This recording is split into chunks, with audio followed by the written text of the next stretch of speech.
Hey everybody, Randall Burton back for another video. I know it's been a while since I made one. Had a little surgery on my lip to remove a benign tumor. I'm doing well. Happy to have medical insurance.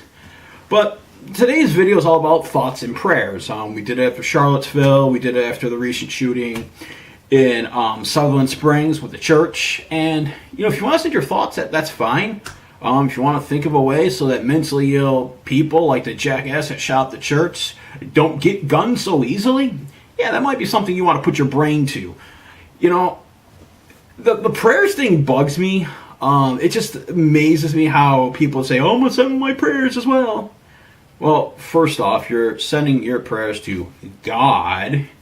And actually, God's kind of the one that let this shit happen in the first place. So technically, you're sending your prayers to a guy who just turned his blind eye to this act and allowed it to happen. Because after all, he's all-knowing, right? And he could have prevented this. You know, and it happened in a church. You know, I remember after Columbine and all these other school shootings in Newtown, they kept saying, well, we took God out of church, so, you know, hey, this is what happens. Well, assholes, let's look at your argument now that the shooting actually happened in a church, which is supposed to be a place of God. You know, the way that everything manifests itself is just mind-boggling, okay? Guy goes in, shoots up a church, and you have people like, you know, our president, you know, the orange one. He's like, well, no, we can't politicize this now. When the fuck are we supposed to talk about it? 2 years down the road? 3 years down the road? We keep kicking this can until people keep getting plucked off? What the hell? What is with our logic in this country? Now is the perfect time to act.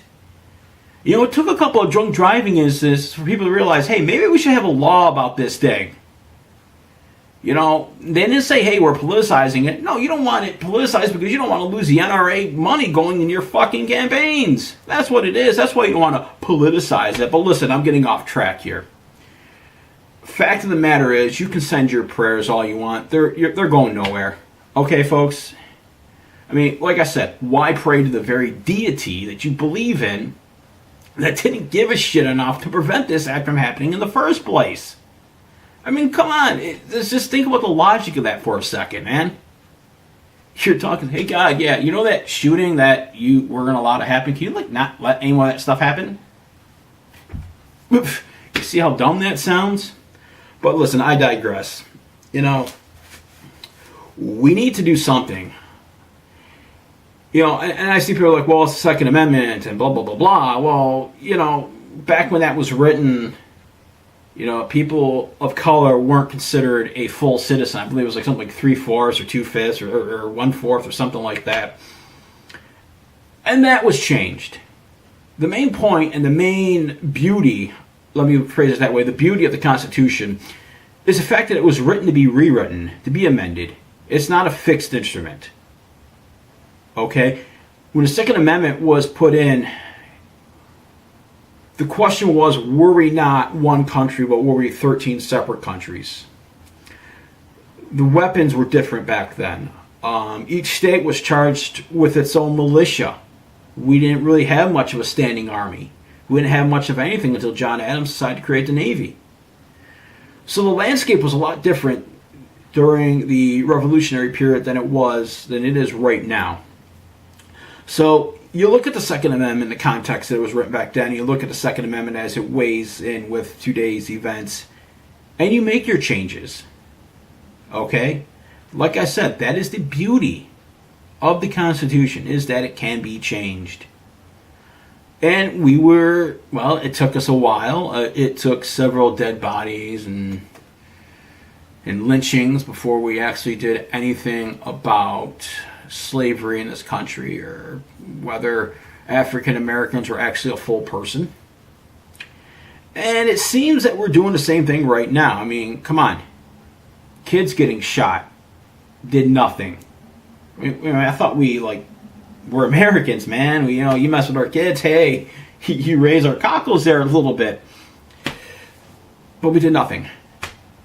Because the NRA has bought and own a lot of legislators in this country so that nothing does get done.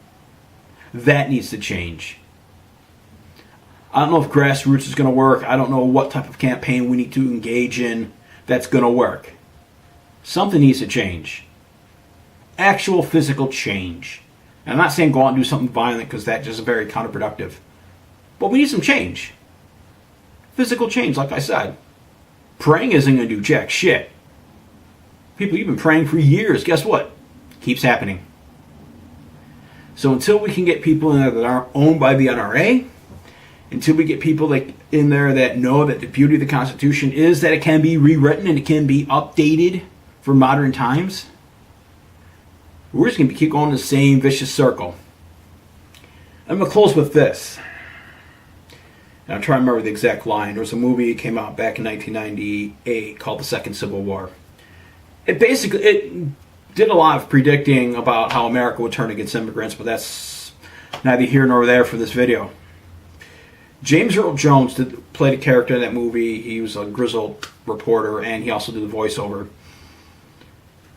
And I'm going to paraphrase here because I can't remember the exact line, but he closes with, "We are work of art in progress, painting in blood, and it's messy as hell." I'm going to go answer that phone. Everybody, thanks for watching this video.